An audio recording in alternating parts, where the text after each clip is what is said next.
Film ini menceritakan segerombolan pemburu yang sedang mencari emas di sebuah gunung terpencil. Awal mulanya, seorang nenek menemukan butiran-butiran berkilau di sela-sela bebatuan area pegunungan yang terletak di lahan milik almarhum anaknya. Seorang polisi yang mendengar penemuan tersebut segera menuju ke daerah tersebut bersama segerombolan pemburu.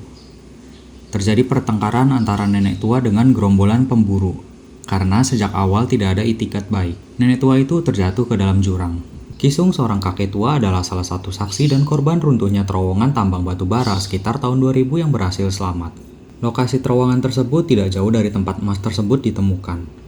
Setiap hari, ia selalu mengunjungi pegunungan tersebut untuk berburu, sehingga setiap orang di daerah tersebut sudah mengenalnya. Ia memiliki hubungan baik dengan nenek tua dan cucunya yang bernama Yang Sun. Tanpa sengaja, ia memergoki apa yang dilakukan gerombolan pemburu terhadap nenek tua. Murka karena hal tersebut, perburuan sesungguhnya pun dimulai. Sebelum alur cerita dimulai, buat yang baru datang di channel ini, silakan tekan tombol subscribe-nya ya, aktifkan notifikasi loncengnya agar dapat notifikasi update alur cerita film terbaru dari channel kami. Sudah subscribe kan? Seorang nenek tua berjalan menelusuri jalan setapak bekas tambang batu bara. Seperti biasa, ia sering berkunjung ke sini untuk mengenang anaknya yang menjadi korban timbunan longsor tanah yang menyebabkan anaknya meninggal. Di luar hujan lebat, sampai suatu ketika, nenek tua melihat bebatuan longsor dekat bekas tambang. Nenek tua pun mendekati bebatuan yang longsor. Ia terkejut dengan apa yang ia lihat. Bongkahan besar seperti emas di balik batu yang runtuh tersebut. Keesokan harinya, nenek tua menelepon kantor polisi untuk melaporkan apa yang ditemukannya di hutan. Ia pun membawa seorang polisi untuk menunjukkan lokasi bongkahan mirip emas tersebut. Di lokasi emas tersebut berada, polisi tersebut terkejut dengan apa yang dilihatnya.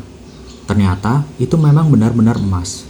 Namun, ia membohongi nenek tua tersebut dan berkata bahwa itu bukanlah emas, melainkan batu kuning mirip emas, dan meninggalkannya begitu saja. Diam-diam, ia menelepon komplotan pemburu untuk datang dan mengecek apa yang barusan ia lihat. Gerombolan pemburu datang dengan perlengkapannya, lengkap dengan detektor logam dan semacamnya. Ternyata, polisi yang dihubungi nenek tua memiliki saudara kembar yang seorang pemburu. Sesampainya di lokasi, mereka terkejut dengan jumlah emas yang berada di bebatuan. Ternyata, sangat banyak.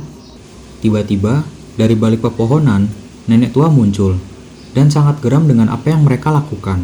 Merasa dibodohi oleh mereka, nenek tersebut pun hendak melaporkannya ke kantor polisi.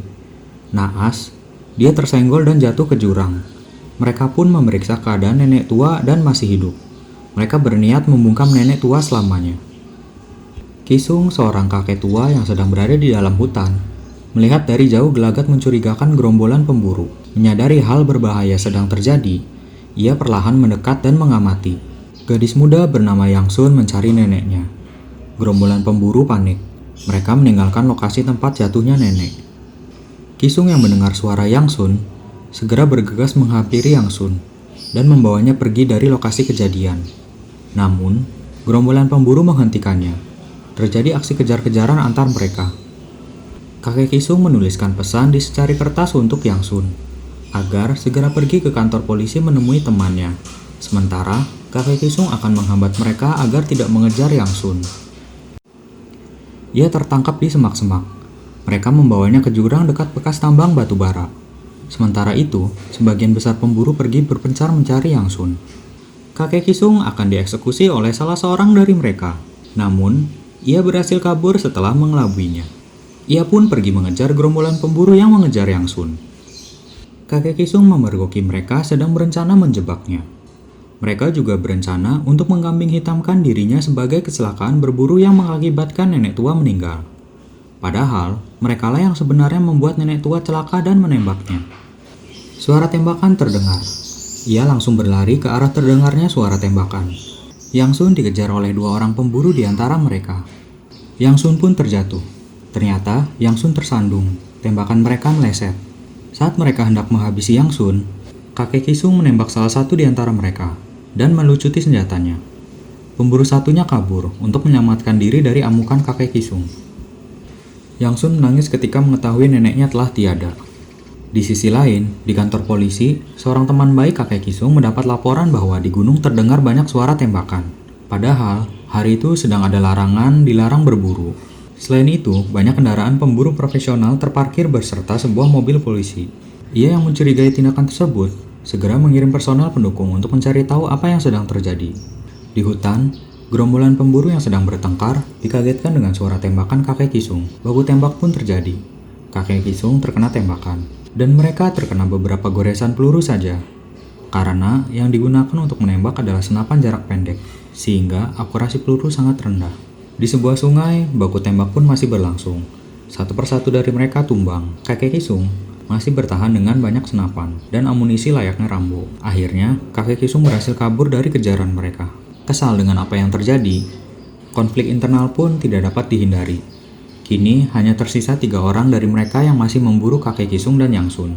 Malam pun tiba, perburuan masih berlanjut.